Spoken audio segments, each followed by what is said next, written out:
Hello दोस्तों, आज जो है कि हम हुमायूं के बारे में पढ़ने वाले हैं कि देखिए मैं सबसे पहले आपको बता दूं कि बाबर के 4 पुत्र हुआ करते थे।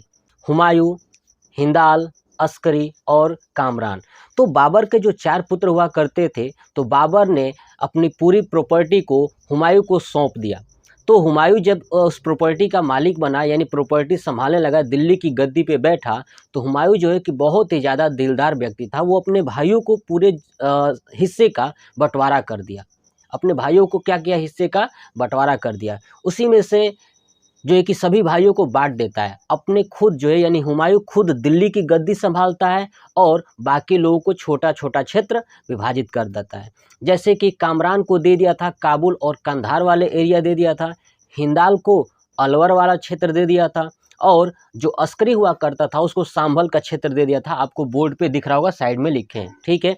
तो अपने चारों भाइयों को अपने प्रॉपर्टी का हिस्सा क्या कर दिया था? डिवाइड कर दिया था। और यहाँ तक भी नहीं, अपने चचेरे भाई को भी इसने क्या किया था कि प्रॉपर्टी डिवाइड कर दिया था। अब जो है कि हुमायूं जो है कि गद्दी पर बैठ जाता है। गद्दी पर बैठने के साथ साथ 1530 ईस्वी में गद्दी पर बैठता है, 1540 तक बैठेगा। तो 1530 ईस्वी में जब गद्दी पर बैठता है, तो 1530 ईस्वी के बाद ऐसे ही उसका माहौल चल रहा होता है। अफ़गान और हुमायूं के बीच में युद्ध होता है 1532 ईस्वी में, जिस युद्ध को बोलते हैं दोहरिया या चुनार या देवरा का युद्ध। 3 बैटल के नाम से जाना जाता है, दोहरिया या चुनार या देवरा का युद्ध। 1532 ईस्वी में हुमायूं और अफ़गान के बीच में युद्ध होता है, जिसमें हुमायूं जीत जाता है और अफ़गान वाले पराजित हो जाते हैं। फिर धीरे-धीरे ऐसे ही चल रहा होता है, तो हुमायूं ने सोचा कि कुछ करते हैं। तो हुमायूं ने क्या किया कि 1 साल बाद 1533 ईस्वी में हुमायूं क्या करता है कि एक शहर बनवाता है। दिल्ली के अंदर एक शहर बनवाता है, जिस शहर को बोलते हैं दीन पनाह शहर। और दीन पनाह शहर में एक पुस्तकालय भवन बनाता है शेर-ए-मंडल के नाम से। तो आप याद रखिएगा कि शेर-ए-मंडल पुस्तकालय भवन किसने बनवाया था? हुमायूं ने। हुमायूं जो है कि अलग ही मिजाज का था। हर दिन, प्रत्येक दिन जो है कि अलग-अलग कपड़ा पहनता था, ठीक है? प्रत्येक दिन अलग-अलग कपड़ा पहनता था। हुमायूं ने क्या किया था कि इसी बीच में उसने दिल्ली के अंदर एक बाज़ार बनवाया, मीना बाज़ार, ठीक है? दिल्ली के अंतर्गत एक बाज़ार बनवाया था, मीना बाज़ार, जो कि आज भी दिल्ली में है, मीना बाज़ार। तो आप ध्यान रखिएगा, दिल्ली का मीना बाज़ार किसने बनाया था, यानी बसाया था? तो वो था हुमायूं।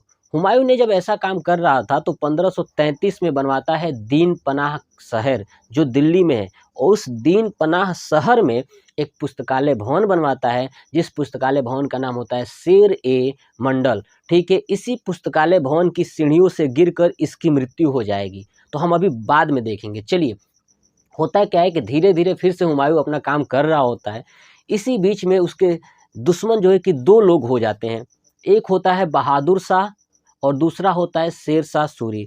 यानी हुमायूं के 2 बड़े दुश्मन हो जाते हैं, एक बहादुर शाह और एक शेर शाह सूरी। बहादुर शाह जो है कि गुजरात का था और शेर शाह सूरी पश्चिमी बिहार का था। तो बहादुर शाह क्या करता है कि इससे लड़ने लगता है, हुमायूं से लड़ने लगता है। तो 1535-36 में हुमायूं और बहादुर शाह के बीच में बहुत भयंकर युद्ध होता है, जिसमें बहादुर शाह मारा जाता है और हुमायूं जीत जाता है। ये चीज़ अपने अंडर में सब देख रहा होता है शेर शाह सूरी। शेर शाह सूरी भी सोचता है कि यार अगर हम हमला करते हैं तो हमें भी परास्त मिलेगी, लेकिन कोई बात नहीं, वो हार नहीं मानता। उसने सोचा कि कुछ भी हो जाए हम हमला तो करेंगे ही करेंगे। तो क्या करता है, प्लानिंग बनाता है, देखता है कि कितना सैनिक तैयार किया जाए ताकि हम हुमायूं से लड़ सके, ताकि हुमायूं की गद्दी, यानी जो शेर शाह सूरी था पश्चिमी बिहार में था और बिहार से इसकी निगरानी थी दिल्ली की गद्दी। तो इसने प्लानिंग बनाया कि दिल्ली की गद्दी पे कैसे जाया जाए। तो सोचा कि कोई बात नहीं, फिर से सैनिक तैयार करते हैं, फिर युद्ध करेंगे, बहादुर शाह की तरह गलत कदम नहीं उठाएंगे। तो इसने सोचा कि कैसे करते हैं, तो फिर क्या करता है, प्लानिंग बनाता है 1539 में, 1539 में। 1539 में होता क्या है कि हुमायूं जो है कि दिल्ली से घूमते-घूमते या बिहार क्षेत्र में आता है, ऐसे घूमते-घूमते कि चलो दिल्ली के बाहर थोड़ा घूमने चलते हैं हुमायूं। तो हुमायूं जैसे ही घूमने के लिए निकलता है, तो ये बात पता चल जाता है शेर शाह सूरी को कि घूम रहा है। तो वो क्या करता है, जैसे ही हुमायूं आता है धीरे-धीरे घूमते-घूमते बक्सर में, तो बक्सर में चौसा चौसा एक जगह है, ठीक है। तो चौसा तक जैसे ही पहुंचता है तो ऑलरेडी शेर शाह सूरी वहां बैठा रहता है। बस आते ही दोनों के बीच में भयंकर युद्ध हो जाती है। यानी हुमायूं और शेर शाह के बीच में भयानक युद्ध होता है, जिस युद्ध को बोलते हैं चौसा का युद्ध, जो कि बक्सर में है। जब युद्ध होता है तो इसी बीच में अब हुमायूं जो है कि पराजित हो जाता है, क्योंकि ऑलरेडी शेर शाह सूरी जो है कि प्लानिंग करके बैठा होता है कि इस बार छोड़ेंगे नहीं, इसको हरा देंगे, ठीक है। तो हरा तो देता है, लेकिन हुमायूं भी चालाक निकलता है, थोड़ा सा दिमाग वाला होता है। वो क्या करता है, तुरंत बक्सर में गंगा जी में कूद जाता है, ठीक है। जैसे ही गंगा जी में कूद जाता है तो वो जाने लगता है, दहने लगता है, बहने लगता है। और वो अब क्या करता है कि शेर शाह सूरी उसका कुछ नहीं कर पाता है। तो हुमायूं बहते बहते कुछ दूर चला जाता है, तो अब ये कुछ नहीं कर पाता है और वहाँ से बोल रहा होता है, आओ कुछ कर लो जो करना है। तो शेर शाह सूरी उसको छोड़ देता है। फिर सोचता है कि चलो अब प्लानिंग करते हैं, दिल्ली की गद्दी पर बैठा जाए। तो प्लानिंग करता है दिल्ली की गद्दी पे बैठने के लिए। तो दिल्ली की गद्दी पे बैठने के लिए अपना पूरा व्यवस्था भी बना ही रहा होता है कि वो बहते बहते कहीं दूर चला गया। दूर चला गया तो उसको एक नाविक ने जान बचा दिया। नाविक ने जान बचाया तो नाविक ने पूछा कि भाई तुम कहाँ से हो। तो उसने कहा कि देखो मैं दिल्ली का बादशाह हूँ, और मैं तुम्हें इतना तुमसे ज़्यादा खुश हूँ कि मैं तुम्हें भी दिल्ली का बादशाह बना दूंगा, एक दिन का तुम्हें भी दिल्ली का बादशाह बना दूंगा। उसने कहा नाविक ने कि भाई तुम्हारा पद तो है ही नहीं है, हमको बनाओगे बादशाह, ठीक है। ऐसा होता है। फिर जो है कि कहता है कि ठीक है तुम जाओ, जहाँ के हो वहाँ चले जाओ। हुमायूं क्या करता है कि फिर बिना सोचे समझे फिर आता है, कहता है कि कुछ भी हो जाए फिर लड़ेंगे। फिर आता है 1540 ईस्वी में, दोनों के बीच में युद्ध होता है। अभी जैसे ही बिहार के तरफ से हुमायूं पहुंचता है, धीरे धीरे उत्तर प्रदेश में कन्नौज वाले जगह पर शेर शाह सूरी को पता चल जाता है कि फिर से आ रहा है। फिर दोनों के बीच में भयानक युद्ध होती है। इस बार शेर शाह सूरी उसे नहीं छोड़ने वाला, भयानक उसको पिटाई करता है, और इस बार पूरे भारत से जो है कि भाग जाता है हुमायूं पूरे भारत को छोड़ के भाग जाता है। और जैसे ही भारत को छोड़ के भागता है तो कहीं भी नहीं रुकता है। जो जो अपने भाइयों को दिया हुआ था जमीन, वहां भी नहीं रुकता है, सीधे भागता है ईरान। जैसे ही ईरान में भाग कर जाता है तो वहां ईरान के लोग जो है कि अलग ही धर्म के हैं। यानी मुस्लिमों में दो धर्म, एक शिया और सुन्नी। तो ईरान में जैसे ही पहुंचा तो ईरान के लोग जो है कि शिया धर्म अपनाने वाले थे, यानी शिया धर्म को मानते थे, जबकि ये सुन्नी धर्म को मानता था। तो जैसे ही वहाँ पे पहुंचा तो इसने देखा कि यार यहाँ पे तो मेरा जीना ही दुश्वार हो जाएगा, क्योंकि मेरा धर्म ही अलग है। तो इसने क्या किया कि वहाँ प्लानिंग बनाया, और वहाँ से कुछ वहाँ के जो मुस्लिम धर्म में लोग होते हैं ना, उनसे जो है कि शिक्षा ग्रहण करके शिया धर्म अपना लिया। अब शिया धर्म अपना लिया 1500, तो धीरे धीरे भाग के चला गया। तो 1541 ईस्वी तक वैसे ही चलता रहा। तो फिर सोचा कि यार अब क्या करें। तो सोचा कि चलो ऐसा चलते हैं कि अपने भाइयों के पास चलते हैं। तो भाइयों के पास, किस भाई के पास जाए, तो इसने सोचा कि चलो क्यों ना हिंदाल के पास चला जाए, जिसको हमने अलवर वाला क्षेत्र दिया हुआ है। तो हिंदाल के पास पहुंचता है। अब हिंदाल के पास जैसे ही ये पहुंचता है तो देखता है कि यार यहाँ पे गया। तो हिंदाल के पास जैसे पहुंचा तो हिंदाल के एक गुरु हुआ करते थे, जिनका नाम था मीर अली। और उन मीर अली का एक पुत्री हुआ करती थी, जिसका नाम था हमीना बानो बेगम, यानी हाजी बेगम।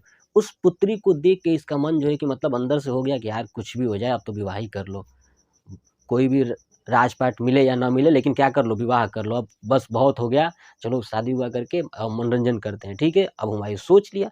अब क्या किया, उसके चक्कर में पड़ गया, और चक्कर में जैसे पड़ा विवाह शादी हो गया। विवाह शादी जैसे हो गया, किसका, हुमायूं का। अब 1541 में विवाह हो जाता है। विवाह होने के बाद अब सोचता है कि अब क्या करें, अब तो मेरे पास कुछ है नहीं रहने के लिए, न घर है। तो क्या करता है, फिर आता है धीरे धीरे पाकिस्तान यानी सिंध वाले एरिया में आता है, अमरकोट नामक स्थान पे। तो अमरकोट का एक राजा हुआ करते थे, जिनका नाम था बीरसाल, और उनका महल हुआ करता था बीरसाल का महल, ठीक है। उस बीरसाल के महल में ये नौकरी करता है और अपना जीविका चला रहा होता है।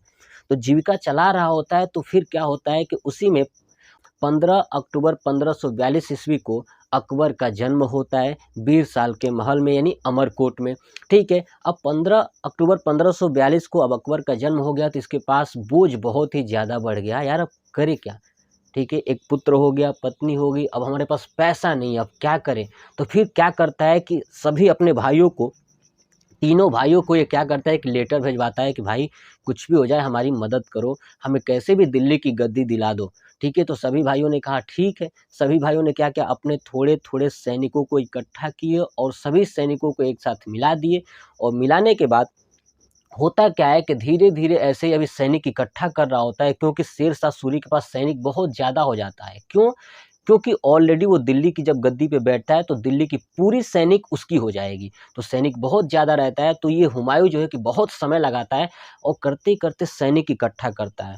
तो 1555 तक बहुत ही ज़्यादा सैनिक इकट्ठा कर लेता है चारों भाइयों की मदद से, यानी चारों भाई एक-दूसरे के मिल बाँट कर मदद करते हैं और सैनिक इकट्ठा हो जाने के बाद तब तक इधर शेर शाह की मृत्यु हो जाती है 1545 में, और उसका लड़का बैठता है गद्दी पर, सिकंदर शाह सूरी। तो ये बैठ के चल रहा होता है, तब तक 1555 ईस्वी में प्लानिंग बना करके आता है हुमायूँ, और 1555 ईस्वी में मछीवाड़ा यानी सरहिंद का युद्ध में क्या करता है कि सिकंदर शाह सूरी को मार देता है, यानी हरा देता है।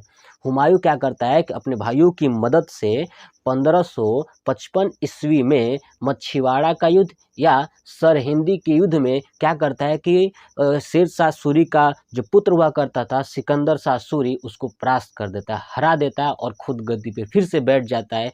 यही रीज़न है कि हुमायूँ को बिना ताज का बादशाह भी कहा जाता है, क्योंकि इसके पहले उसके पास ताज है ही नहीं। सोचिए वो काम कर रहा था बीरसाल के महल में, फिर प्लानिंग बनाया, फिर 1555 में हमला किया, जीत गया, इसलिए बोलते हैं इसको बिना ताज का बादशाह। ये अलग-अलग रंग के कपड़े पहनता था, मीना बाज़ार के बना ही दिया। अब ये 1555 में बैठ गया गद्दी पर। 1555 में बैठने के बाद क्या होता है कि अब सोचता है कि चलो यार दीन पनाह शहर जो 1533 में बनाए थे, चलो घूमने चलते हैं। जाता है पुस्तकालय भवन में घूमने के लिए, लेकिन अब इतना बूढ़ा हो चुका होता है कि मतलब कि जैसे ही वो पुस्तकालय भवन या शेर मंडल की सीढ़ियों पे चढ़ता है, चढ़ तो जाता है, उतरते वक़्त क्या होती है उसकी गिर के मृत्यु हो जाती है। तो 1556 ईस्वी में हुमायूँ की मृत्यु हो जाती है। अब हुमायूँ की बहन होती है, जिसका नाम होता है गुलबदन बेगम। तो हुमायूँ की जो बहन होती है ना गुलबदन बेगम, वो क्या करती है कि एक हुमायूँ अपने भाई के नाम पर ही पुस्तक लिखती है, हुमायूँ नामा। तो हुमायूँ नामा जो पुस्तक लिखती है, तो ध्यान रखिएगा, मैंने आपको पिछली वीडियो में बताया था कि बाबर का जो पुस्तक था बाबरनामा, वो केवल तुर्की भाषा में था, बाकी जितने भी मुगल में आएँगे पुस्तक सब फ़ारसी में होगा। तो हुमायूँ नामा फ़ारसी में लिखी जाती है, और वो लिखने वाली उसकी बहन, हुमायूँ की बहन यानी बाबर की पुत्री होती है, जिसका नाम होता है गुलबदन बेगम। और ये क्या करती है कि हुमायूँ नामा में गुलबदन बेगम ने बताया कि मेरे पिताजी यानी बाबर को ज़हर देकर मारा गया था। ये साफ-साफ बताती है गुलबदन बेगम कि मेरे पिताजी को ज़हर दे कर के मारा गया था। तो ये ऐसी क्या होती है, उसके बाद इसकी मृत्यु होने के बाद, हुमायूँ की मृत्यु होने के बाद इसकी पत्नी हमीना बानो बेगम अपने पति यानी हुमायूँ का मकबरा बनवाती है, जो दिल्ली के अंदर है। ठीक है, कहाँ पे है? तो दिल्ली के अंदर। तो ये था हुमायूँ का पूरा डिटेल्स, और ये आपको कैसा लगा प्लीज़ कमेंट बॉक्स में कमेंट करके ज़रूर बताइएगा। इसके नेक्स्ट पार्ट में मैं लाऊँगा कि अभी हम लोग पढ़ चुके हैं बाबर, हुमायूँ, उसके बाद पढ़ने वाले हैं अकबर। तो चलिए मैं आपसे क्वेश्चंस पूछता हूँ और इसका आंसर आप कमेंट बॉक्स में कमेंट करके ज़रूर बताइएगा। पहला क्वेश्चन, बाबर का जन्म कब और कहाँ हुआ था? दूसरा क्वेश्चन, चौसा का युद्ध कब हुआ था? तीसरा क्वेश्चन, मछीवाड़ा या सरहिंदी का युद्ध कब हुआ था? बाबर के 4 पुत्रों का नाम बताइए। तो आप जो है कि इतनी सारी चीज़ें कमेंट बॉक्स में कमेंट करके ज़रूर बताइएगा। जय हिंद, जय भारत, वंदे मातरम।